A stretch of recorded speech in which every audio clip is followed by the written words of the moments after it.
우리가 살아가면서 많은 선택을 하게 됩니다. 아마 여러분도 오늘 하루를 살면서 많은 선택의 시간을 맞이했을 텐데, 우리가 어떤 것을 선택할 때에 기준이 되는 것, 바탕이 되는 것을 가치관이라고 말합니다. 그런데 그 가치관에 따라서 선택의 결과가 달라진다는 것을 우리는 잘 알고 있습니다.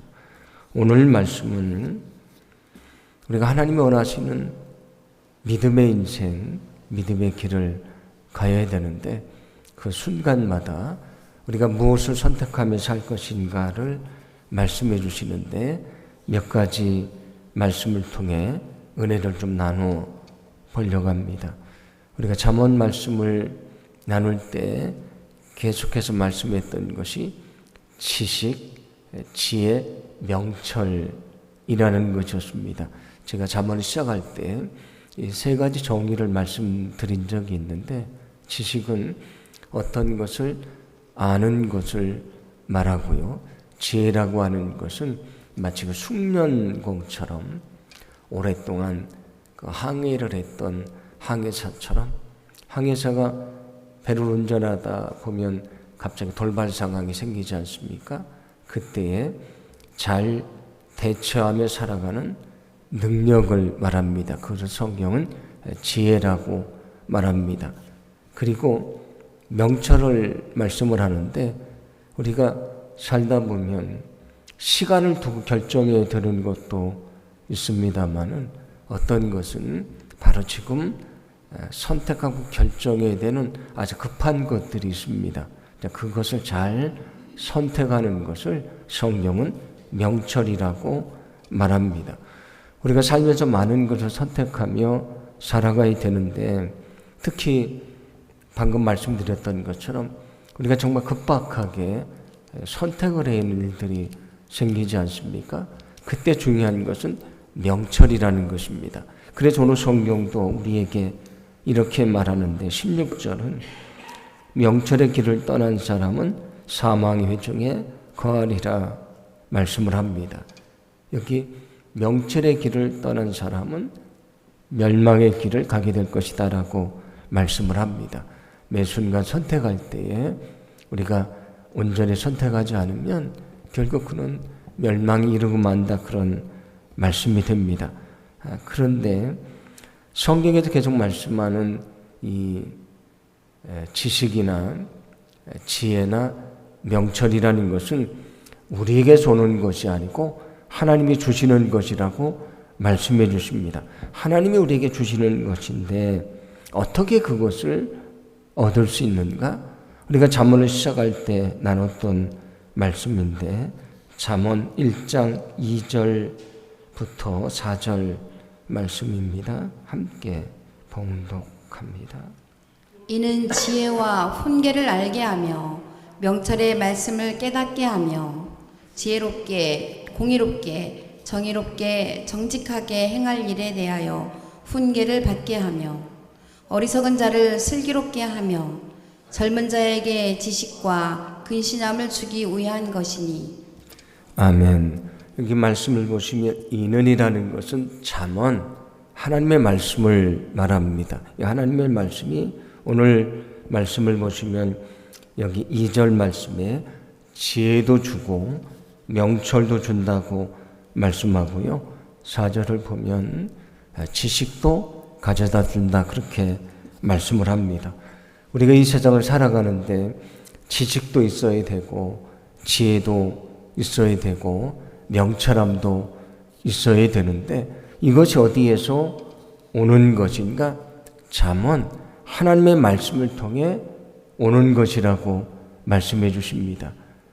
앞에서 우리가 어떤 것을 선택하는 기준이 되는 것, 바탕이 되는 것을 가치관이라고 말씀드렸는데, 만약에 우리가 어떤 가치관을 가지고 있느냐에 따라서 그 결과가 달라지는 것이지 않습니까? 그런데 오늘 우리를 온전하게 결단하게 하고 선택하게 하는 이 지식이나 지혜나 명철은 하나님의 말씀에서 온다는 것을 가르쳐 주십니다. 그래서 오늘 말씀은 우리에게 무엇을 말씀해 주는 것이냐면 우리가 무엇을 삶의 표준으로 삼아야 되는가? 우리가 우리가 어떤 것을 결정하고 선택하며 살아가는 기준이 되어야 되는가? 하나님의 말씀인 것을 가르쳐 주십니다. 여러분, 하나님의 말씀이 삶의 표준이 되어야 한다는 것을 믿으시기를 바랍니다. 우리 삶의 표준은 하나님의 말씀입니다. 내가 마음에 품고 있는 생각이 거룩한 것인가 아니면 이기적인 것인가 판단하는 것도 하나님의 말씀이고요. 내가 지금 내뱉은 이 말이 거룩한 것인가 그렇지 않은가 판단하는 것도 역시 하나님의 말씀입니다. 내가 살아가는 행동도 역시 마찬가지입니다. 하나님의 말씀이 없으면 그릇 판단하게 돼 있고요. 우리가 헛된 길로 가게 되기 때문입니다. 이스라엘 백성들이 출애굽을 했는데 이 블레셋 길, 그러니까 지중해 배를 따라가면 10일이면 갈 수 있는데 하나님이 그들을 광야길로 인도하셔서 40년을 가게 하십니다. 광야는 먹을 것도 없는 곳인데 왜 하나님이 거기로 인도하셨을까? 그들이 먹을 것을 얻지 못할 때에 하늘에서 만나를 내려주셔서 먹여주시는데 그 만나를 주신 이유를 말씀을 합니다. 신명기 8장 3절인데 우리 함께 봉독합니다. 너를 낮추시며 너를 줄이게 하시며 또 너도 알지 못하며 네 조상들이 알지 못하던 만나를 네게 먹이신 것은 사람이 떡으로만 사는 것이 아니요 여호와 입에서 나오는 모든 말씀으로 사는 줄을 네가 알게 하려 하심이니라. 아멘. 그 굶주림의 광야길을 갈 때에 먹을 것을 구할 수 없을 때에 하늘에서 만나를 내려주셔서 먹여주십니다. 그들이 무엇을 알게 됐습니까? 만나를 내려주셔야 살 수 있다는 것을 알게 됩니다. 자, 그것을 통해 무엇을 가르쳐 주시려고 했던 것인가? 오늘 성경 보시면 사람이 떡으로만 사는 것이 아니고 하나님의 말씀으로 사는 것을 가르쳐 주시기 위함이라고 말씀해 주십니다. 그들이 날마다 만나를 먹고 살았는데 언제 만나가 그치게 되냐면 그들이 가나안 땅에 들어가서 그 첫 번째 유월절을 지키게 됩니다. 그 첫 번째 유월절을 지킨 다음에 만나가 끊겼습니다. 만나가 없어졌으니까 무엇을 먹어야 됩니까? 그들이 그 땅을 일구며 농사를 지으며 살아가야 되는 것이지 않습니까? 그런데 더 중요한 것이 있습니다. 그들은 만나는 끊겼지만 여전히 하나님이 주시는 영적인 만나가 있습니다. 오늘 앞에서 말씀드렸던 하나님의 말씀입니다. 우리가 하늘에서 내려오는 만나만이 아니고 하나님의 말씀이 영적인 만나인 것을 깨닫고 너희가 이 땅에서 날마다 만나를 먹었던 것처럼 무엇을 먹어야 되는가? 하나님의 말씀을 먹어야 된다. 날마다 너희가 만나를 거두려고 나갔던 것처럼 하나님의 말씀 앞에 엎드리고 말씀을 들으려고 애를 써야 된다. 만나를 먹지 않으면 살 수 없었던 것처럼 이곳에서는 하나님의 말씀이 영적인 만나다. 너희가 날마다 하나님의 말씀 앞에 엎드리고 그 말씀을 읽지 않고 그 말씀을 마음속에 품지 않고 그 말씀대로 살지 않으면 너희 영혼이 온전할 수 없는 것을 말씀해 주십니다. 그래서 오늘 이 말씀은 우리에게 하나님의 말씀을 영적인 만나로 삼고 그들이 날마다 만나를 주어서 먹었던 것처럼 하나님의 말씀을 영적인 양식으로 삼고 살아가라 그런 말씀이 됩니다. 그래서 그것을 기억하고 너희가 늘 선택하며 살아가야 되는데 그 삶의 표준을 하나님의 말씀으로 삼아라 그런 말씀이 됩니다. 제가 지난번 존 웨슬리 회심 기념 주일에도 말씀을 드렸는데 그 감리의 신앙 고백 네 번째 존은 이렇게 말하는데 제가 소개를 해 드립니다. 우리는 성령의 감동으로 기록된 하나님의 말씀인 성경이 구원에 이르는 도리와 신앙생활의 충분한 표준이 됨을 믿습니다라고 말합니다. 이 하나님의 말씀이 우리가 구원을 얻는데 충분하다 그런 말씀이고요. 나의 신앙생활에 아주 충분한 표준이 된다. 이게 우리의 삶의 기본이 된다 그런 말씀이 됩니다. 우리가 교회 학교 아이들을 위해 기도할 때, 젊은이들을 위해 기도할 때 늘 하는 기도가 있지 않습니까? 뭐라고 기도합니까? 우리 자녀들이 가치관을 가진 자녀들이 돼서 미래에 하나님의 뜻을 이루는 일꾼이 되게 해달라고 기도합니다. 그들이 하나님이 말씀의 삶의 표준이 되고요. 말씀을 통해 하나님의 뜻을 깨닫고 그게 삶의 가치관이 되고 매 순간마다 선택하며 살아가야 되는데 그들이 말씀으로 저들의 인생을 선택하고 매 순간마다 그 하나님의 말씀의 뜻에 따라 살아가야 된다 그런 기도지 않습니까? 그런데 우리 자녀들만이 아니고 우리도 역시 마찬가지입니다. 우리가 말씀 앞에 엎드리지 않으면 하나님의 뜻을 모릅니다. 하나님의 뜻을 모르면 내 욕심대로 살면서도 여전히 그게 하나님의 뜻이라고 착각을 합니다. 나는 믿음의 길을 간다고 그러지만 전혀 믿음과 다른 길을 갈 때가 우리에게도 많이 있습니다. 그러므로 오늘 말씀처럼 여러분이 날마다 만나를 거둬들이는 것처럼 늘 말씀 앞에 엎드리시고 말씀을 읽고 묵상하시고 말씀을 여러분의 영적인 양식으로 삼고 삶의 표준으로 삼고 거기에 자신을 비춰보고 날마다 그 말씀의 뜻에 따라서 하나님이 원하시는 그 믿음의 길, 하나님이 원하시는 그 축복의 길을 가는 거룩한 삶이 되기를 간절히 소망합니다. 오늘 17절은 이렇게 말씀을 합니다. 오늘 17절 말씀을 함께 봉독합니다.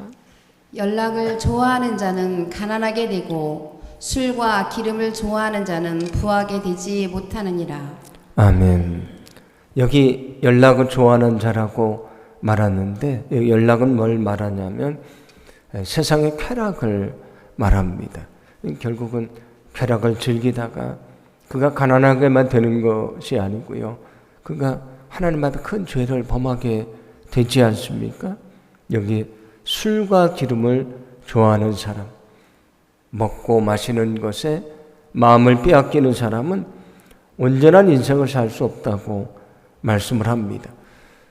누구나 다 좋은 것을 입고 좋은 것을 먹고 또 마시며 살기를 원하지 않습니까? 또 요즘 현대인들은 먹는 것이나 또 마시는 것이나 입는 것에 얼마나 관심이 많습니까? 뭐 차를 하나 마셔도 더 맛있는 집에 가고 음식을 먹어도 맛집을 찾아가고요.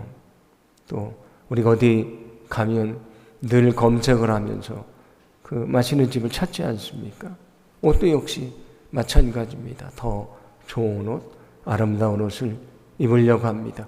그런데 그런 이유가 우리 안에 나를 만족시키고자 하는 마음의 욕심이 있기 때문입니다. 그 욕심 때문에 좋은 것을 먹고 싶어하고 또 마시고 싶어하고 또 입고 싶어하는데 물론 그거를 죄라고 말할 수는 없지만 그러나 그거부터 시작해서 우리가 조금씩 욕심을 부리기 시작을 하면 결국 우리는 하나님의 뜻이 아니고요.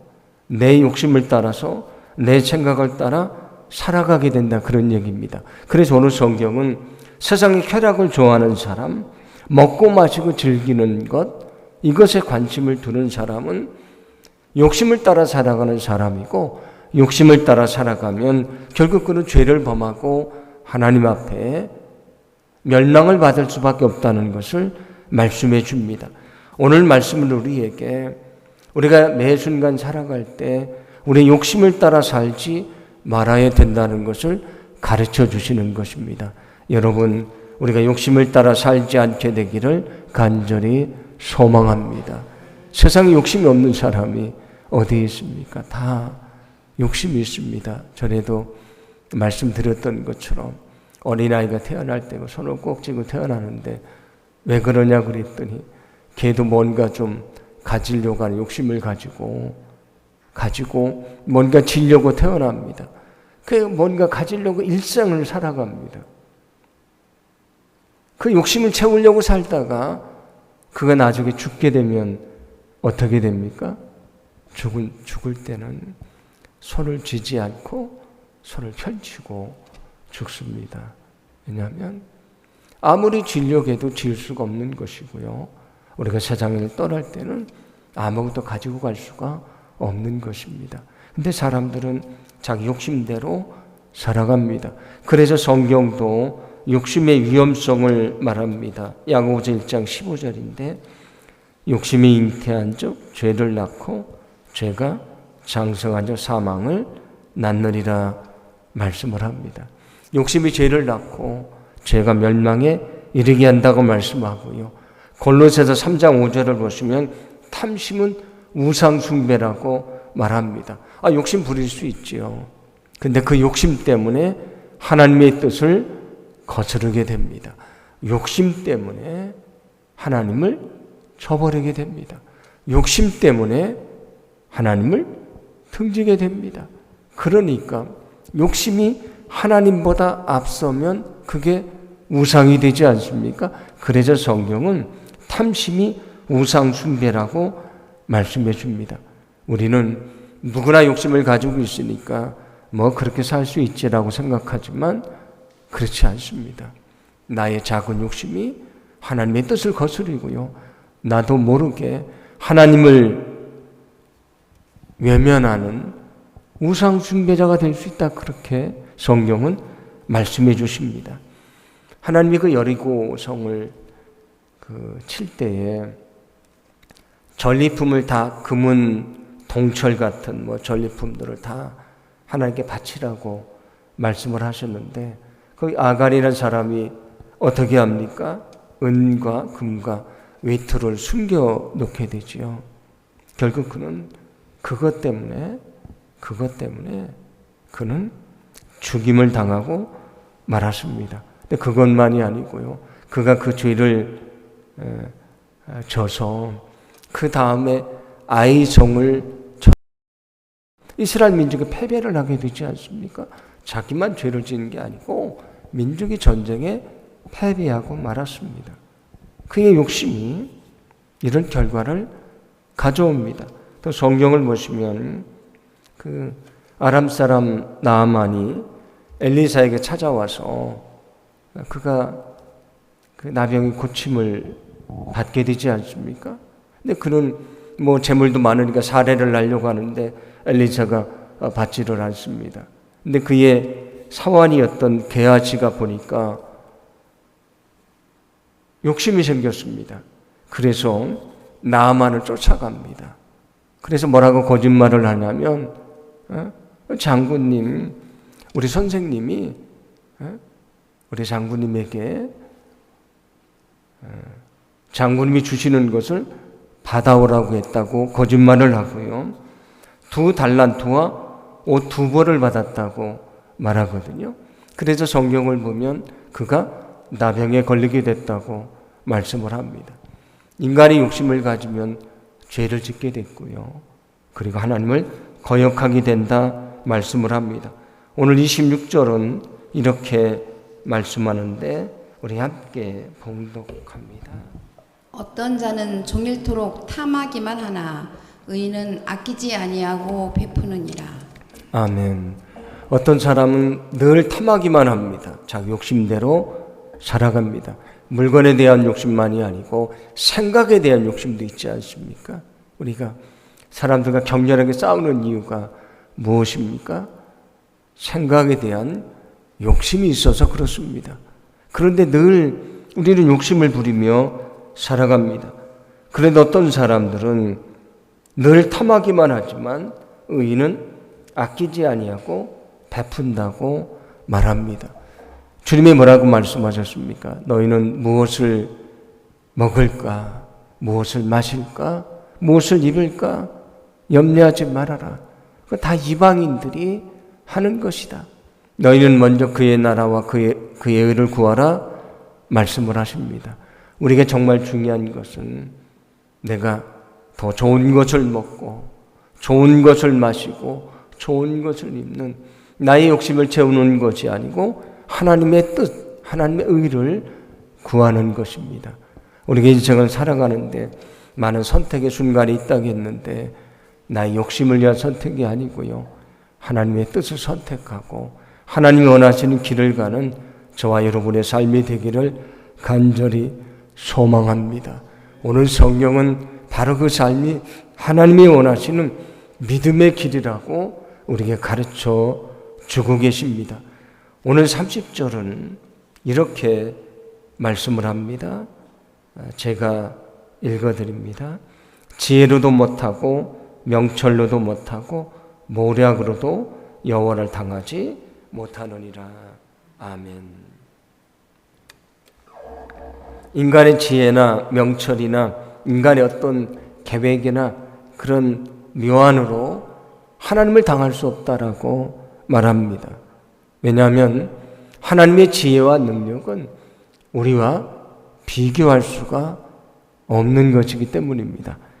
그래서 고린도전서 1장 25절도 이렇게 말씀을 하는데 함께 봉독합니다. 하나님의 어리석음이 사람보다 지혜롭고 하나님의 약하심이 사람보다 강하니라. 아멘. 하나님이 아무리 어리석어도 사람보다 지혜롭고 하나님이 아무리 약하셔도 사람보다 강하다고 말씀을 합니다. 그래서 오늘 이 말씀을 통해서 우리에게 무엇을 말씀해 주냐면 아까 말씀드린 대로 우리가 살면서 많은 선택의 시간이 있는데 어떤 것을 해결해야 되지 않습니까? 문제를 해결하려고 할 때에 우리가 어떻게 합니까? 이미 내가 가지고 있는 지식, 이미 내가 알고 있는 사람들, 이미 내가 가지고 있는 나의 능력, 내 주변에 있는 어떤 것들, 그런 것을 의지하려고 할 때가 얼마나 많습니까? 삶의 문제가 생기면 주님 앞에 엎드려야 되는데 나를 도와줄 사람의 휴대폰 번호를 찾고요. 우리가 당장 나를 도와줄 수 있는 어떤 힘을 가진 사람을 찾을 때가 있지 않습니까? 그런데 세상의 사람들이 아무리 지혜롭고 능력이 많아도 하나님과 비교할 수가 없는 것입니다. 그래서 오늘 성경은 너희가 그 선택의 순간에 내 자신을 의지하지 말아라. 세상 사람들, 세상의 것을 의지하지 말아라. 너희는 하나님만 의지하라고 말씀해 주십니다. 여러분 오직 하나님만 의지하며 살아가게 되기를 간절히 소망합니다. 그게 정말 주님이 원하시는 믿음의 삶이라고 말씀해 주십니다. 그래서 오늘 31절도 이렇게 말씀을 합니다. 함께 봉독합니다. 싸울 날을 위하여 마병을 예비하거니와 이김은 여호와께 있느니라. 아멘. 사람들이 전쟁에 나가기 위해서 마병을 준비하지만 그러나 그들이 모르는 게 있습니다. 전쟁에 이기고 지는 것은 하나님에게 있다는 것입니다. 마병을 의지하는 것이 아니고 너희는 하나님을 의지하라 말씀을 합니다. 근데 우리는 어떻습니까? 하나님을 의지하기보다는 나를 의지하고요. 하나님의 방법보다는 세상의 방법을 찾으려고 할 때가 많이 있습니다. 하나님의 방법이 너무 더디고 느리다고 생각하고요. 나의 방법이나 세상의 방법이 훨씬 더 빠르다고 생각할 때가 많이 있습니다. 그러나 하나님의 능력은 우리의 능력과 비교할 수가 없는 것입니다. 소망하기는 우리가 인생을 살아가는데 여러 가지 인생의 어려움도 있고요. 우리가 늘 선택의 기로에 서서 살아가는데 그때 세상의 것이 아니고 내가 아니고 오직 주님을 의지하며 믿음 안에 살게 되기를 간절히 소망합니다. 오늘 말씀처럼 하나님의 말씀을 삶의 표준으로 삼고 나의 어리석은 욕심을 내려놓고요. 나나 또는 세상을 의지하는 것이 아니고 오직 하나님만 의지하며 살아가는 오늘 말씀하시는 진정한 믿음의 길, 진정한 축복의 길을 가는 저와 여러분의 삶이 되기를 간절히 소망합니다. 이 시간 기도할 때 오늘 말씀